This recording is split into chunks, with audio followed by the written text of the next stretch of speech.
Hello and welcome to Daily English Voices. I'm Mia, and today we are beginning an important journey together. If you are new here, this channel is all about helping you improve your English naturally, every single day. We focus on real-life listening, speaking, and confidence building, because English is not only about grammar or vocabulary, it's about feeling free to express yourself. The topic of today's episode is what nobody tells you about speaking English fluently. It's a subject close to my heart because so many learners spend years studying English, yet when the time comes to speak, they suddenly freeze. They can read well, they can write essays, but their mouths don't match their minds.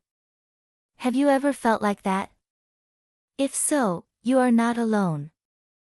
To explore this idea, let me introduce you to my friend Daniel.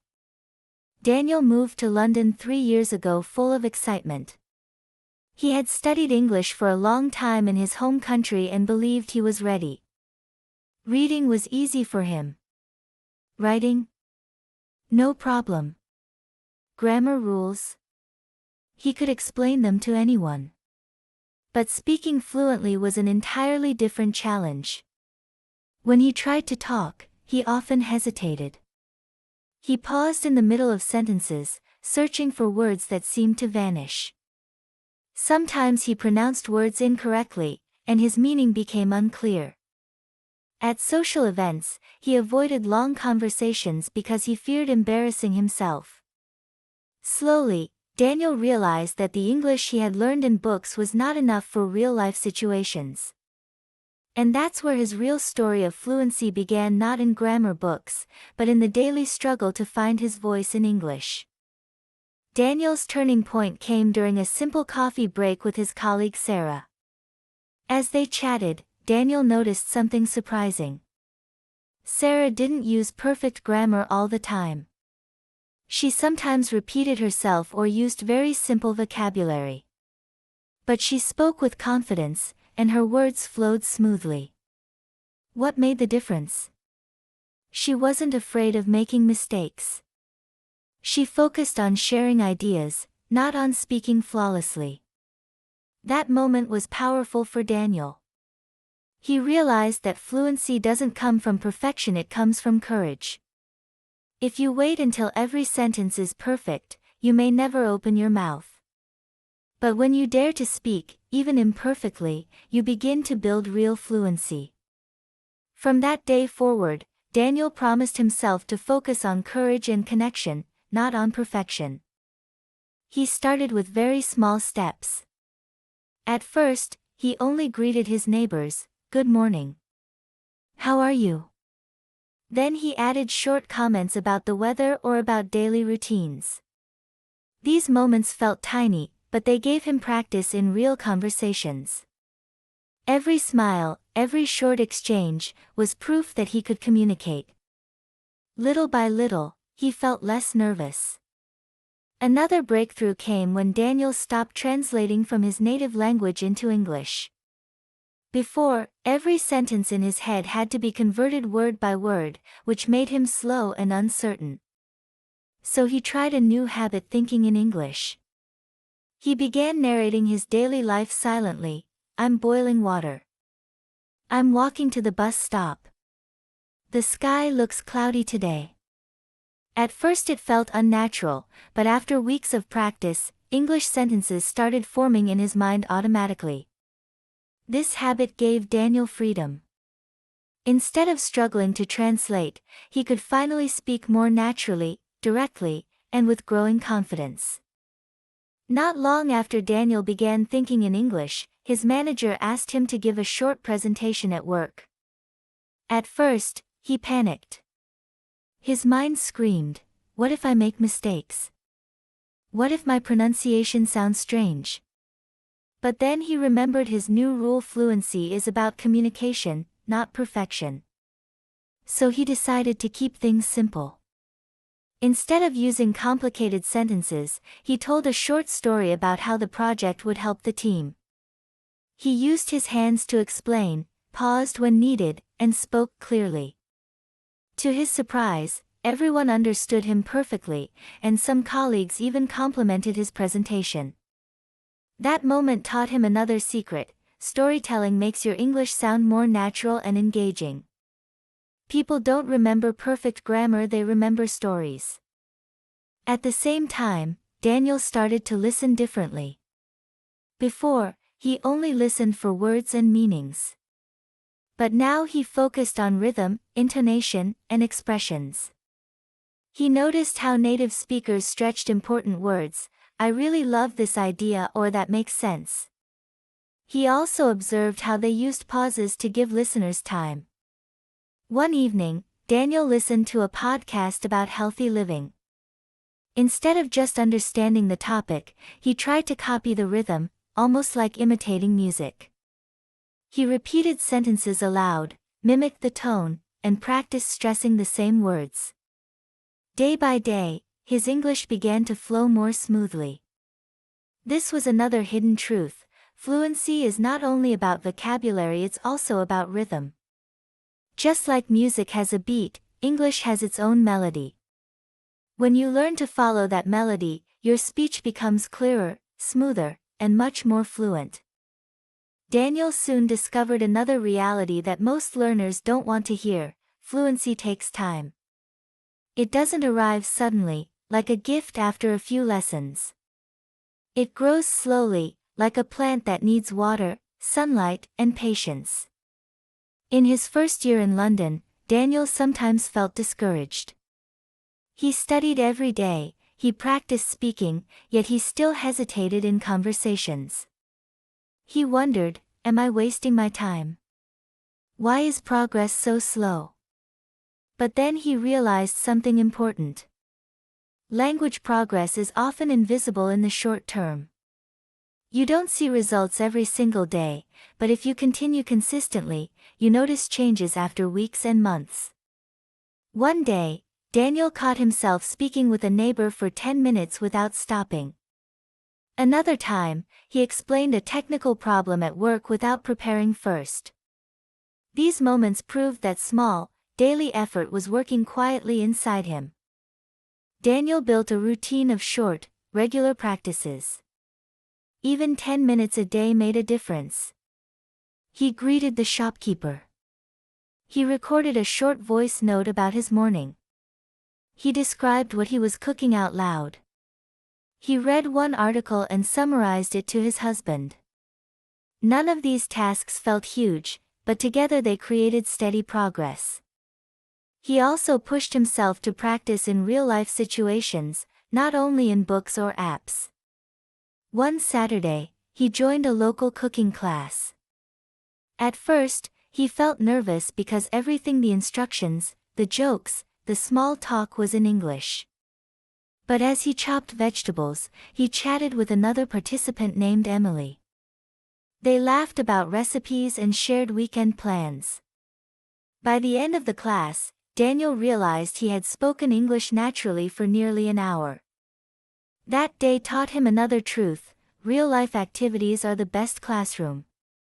You can study grammar at home, but fluency grows fastest when you use English while living your life.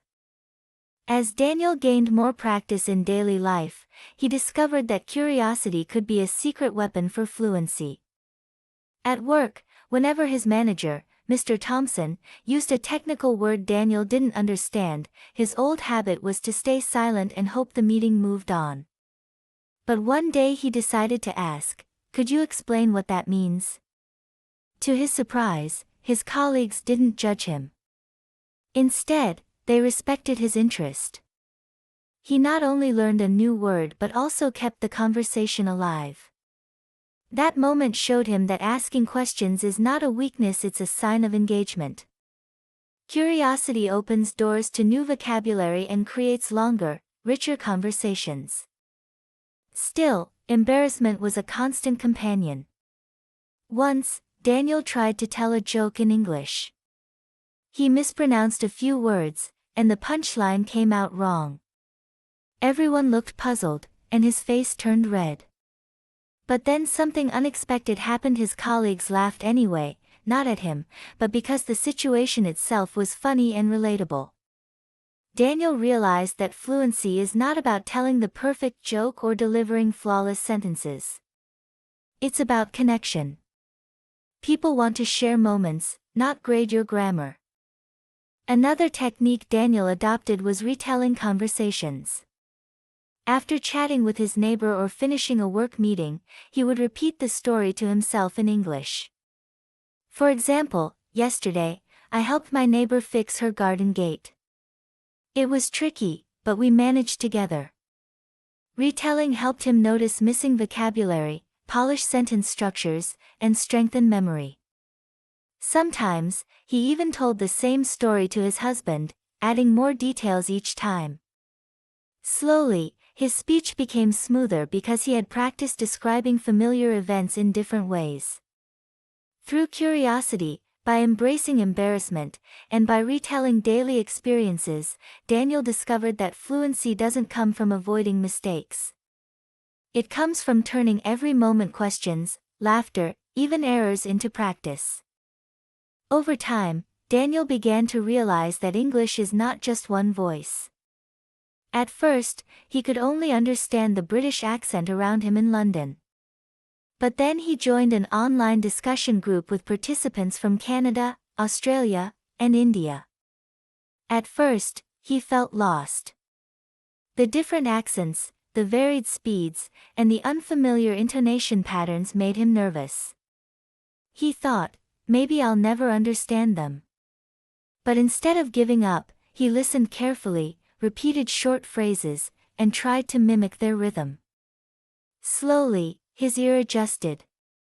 Each new accent became easier, and he discovered another truth: fluency is flexibility.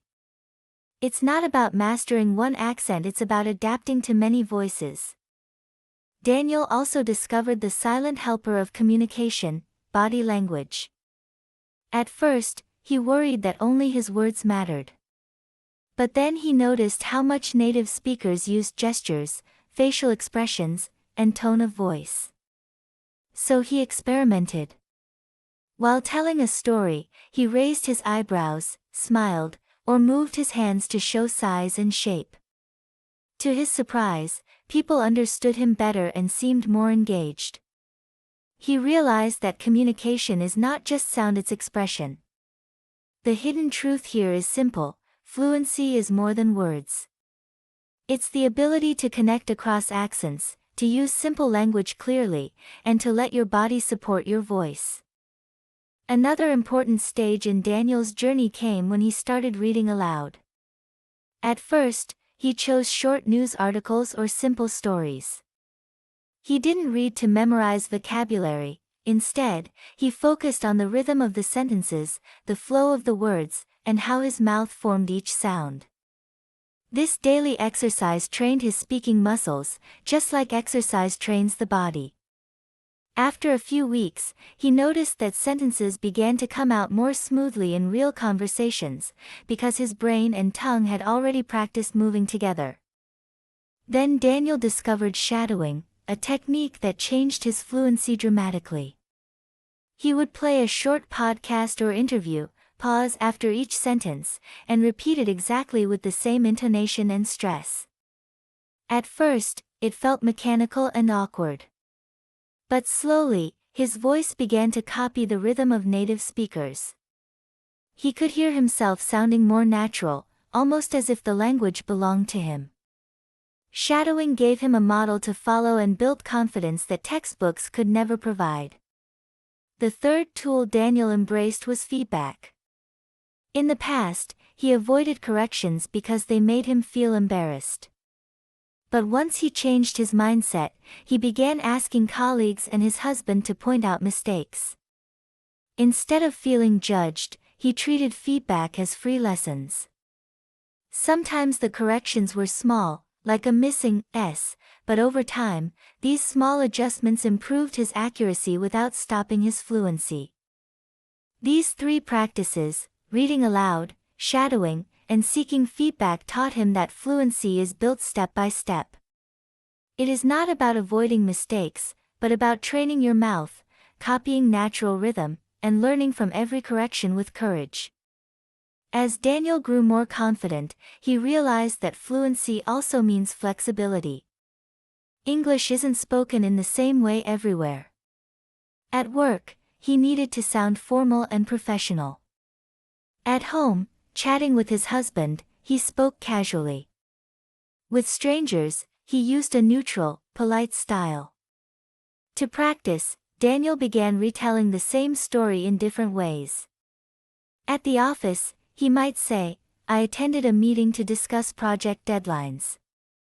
At home, it became, "We had a meeting, and the boss wants it finished soon." Practicing these shifts gave him control.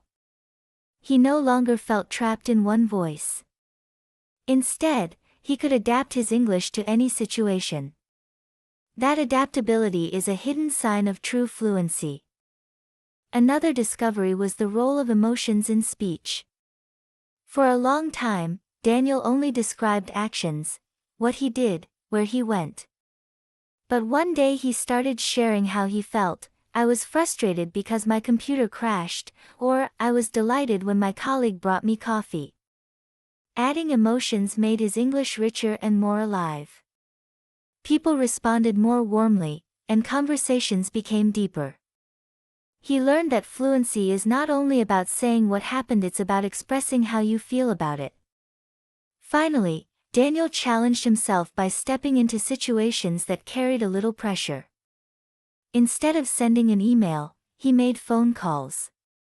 Instead of staying silent in seminars, he asked a question. At first, his voice shook and his sentences weren't perfect. But every time he survived those moments, his confidence doubled. Real growth came not from safe practice, but from risky moments where mistakes were possible.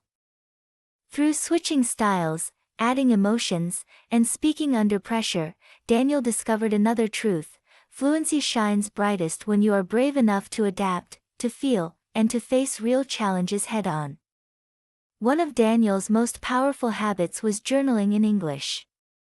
Each evening, before going to bed, he wrote a short entry about his day. Sometimes it was only 5 or 6 sentences. "Today I went to the market. I bought tomatoes and bread. I talked with the shopkeeper about cooking." Other times, he wrote longer reflections about work, feelings, or lessons learned. But the real magic came when he read these entries aloud. By speaking his own words, he connected writing with speaking, and this reinforced vocabulary and sentence flow. On weekends, he reviewed his entries and retold the stories out loud, adding more details. Over time, his journal became not just a record of his life, but a training ground for fluency. Another secret Daniel discovered was the value of humor. At first, he avoided jokes in English because he feared they wouldn't make sense. But then he experimented with small funny stories about daily life. One evening he told his colleagues about burning his toast in the morning and almost setting off the fire alarm. Everyone laughed, not because his English was perfect, but because the story was real and relatable. Humor helped him relax, and when he laughed with others, his English flowed more naturally. Finally, Daniel learned that playfulness is essential. Fluency isn't only about serious study. Sometimes he practiced silly sentences, tongue twisters, or exaggerated accents just for fun. These playful exercises trained his mouth and reduced fear. The more he played with the language, the freer he felt. Through journaling, humor, and play, Daniel discovered that fluency grows fastest when English becomes part of daily life, something useful, joyful, and even fun. Think about Daniel's lessons.